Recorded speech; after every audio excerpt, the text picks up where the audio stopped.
Komarnicki is the director, writer, and producer of the movie Bonhoeffer, the story of Dietrich Bonhoeffer, a German Lutheran pastor who stood up to the Nazis and was killed for his beliefs. And Todd is with me to talk about this film. I saw it, loved it, did well when it opened, and I gave a little, I didn't give enough credit to Dietrich Bonhoeffer in that intro. Tell me about him. And a lot of people don't know his story, and it's an amazing story. You know, one of the great things about history is that there are all these stories of real-life heroes that will inspire us. We just do a little digging, and when I found out about Dietrich Bonhoeffer, it changed the way I saw the world.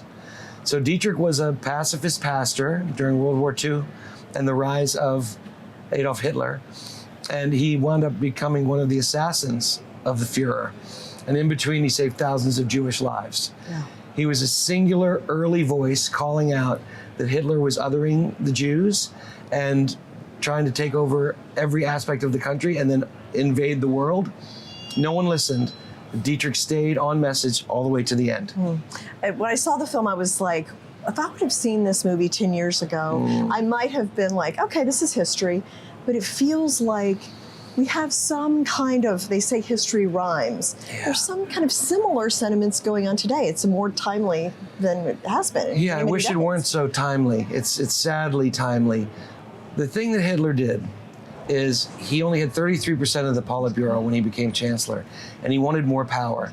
So he went right to the one other source of power in Germany at that time, and that was the church, both the Catholic and the Lutheran church. And he promised them full pews if they devoted themselves to him. And the church made a devil's bargain, and they wound up with crowded churches, but they wound up with Adolf Hitler as the head of the German church. Soon there was a Nazi Bible with 12 commandments instead of 10. And the fact that Jesus was Jewish, completely taken out of the Bible as they made him into an Aryan. Yeah. Well, I saw that, the 10 Commandments made into 12 in the movie. Yeah. And I was like, I did not know that. I held the Nazi Bible in my hand. There's only a few left in the world. It feels like it's going to catch on fire. You can just like feel the darkness coming off of it. Is there anything in Germany dedicated to him, a museum or anything? Sure. There's statues all over, and every other street in Berlin is Bonhoefferstrasse. There's a very powerful statue at Flossenburg concentration camp where he was executed. So you talked about the church and how it was kind of complicit in the rise of Hitler, which is shocking. And really, I think the bigger theme is that the church needs to take a stand on these things in the state and not be afraid to do that. There's no question. The job of the church, and Bonhoeffer was very clear about this, the job of the church is to protect the weakest. The job of the church is to love and not wield power. And Hitler used it as a weapon, but really the church is supposed to be a place where people can gather and feel safe and loved and seen and appreciated. So it's easy to get it upside down. When people equate power with religion in any country and any religion, we're in trouble. Yeah, and when you get away from the Bible, that's, you know, it sounds clearly that's what they did. So, okay, so talk to me about the logistics of the shoot. You were in Europe for how long? And another thing I really noticed about the film was how time, like the clothing was of the, I guess it'd be the 20s and 30s and 40s. And the cars and everything. It was just so, what kind of work did it take to get that so right? Well, there's so many savvy audience members out there now that if you get one thing wrong, you get the headlight wrong of a 1938 Stutz, or you get the uniform wrong that the Gestapo was wearing in 1937, you're in trouble. So we took great pains to be accurate. Had an incredible team around me. My costume designer, Chouchin from Paris, completely saved the day. She went to warehouses all over the world, and some are in Spain, some are in Rhode Island, where these old Nazi uniforms have been kept. And we used authentic uniforms from the day that were on our actors. Yeah, amazing. And the lead actor that played Bonhoeffer, tell me about him. Jonas Dassler, he's just extraordinary. He's been acting in Germany since he's 15. This is his really first lead role in English. And there was a funny story. He came on board and we'd been rehearsing, and we were 7 days from shooting the movie. And of course, he'd only been reading the script in English because I don't speak German. I wrote the script in English. And he called me 7 days before we started, and he said, Todd, I'm so excited to go make this movie with you. When does the German script arrive? Okay. So 1 week before, he realized, I have to do this entire performance in English, which makes it even more impressive because he gave his full self. And he didn't know anything about Bonhoeffer when he came across it. How old it was is he? actually his grandmother's recommendation. Okay.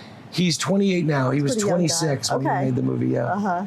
So yeah, he did an excellent job. It was in so many scenes, almost every scene. Well, it's called Bonhoeffer. Right. So Bonhoeffer's in every scene. Be in every scene. That's right. All right. So I guess just tell me what this project meant to you. Why was this important that you tell his story, that it gets out there, and that people don't forget who Bonhoeffer was and what he did? The thing that matters to me the most is that he's such a relatable hero. We have in cinema in the last 15 or 20 years made all of our heroes in tights. And I'm nothing against a Marvel movie, but they're all pretty miserably unhappy that they're stuck saving us. And they grumble about all their abilities. And here in Bonhoeffer, we have a hero that came from the inside out. He didn't have any superpowers.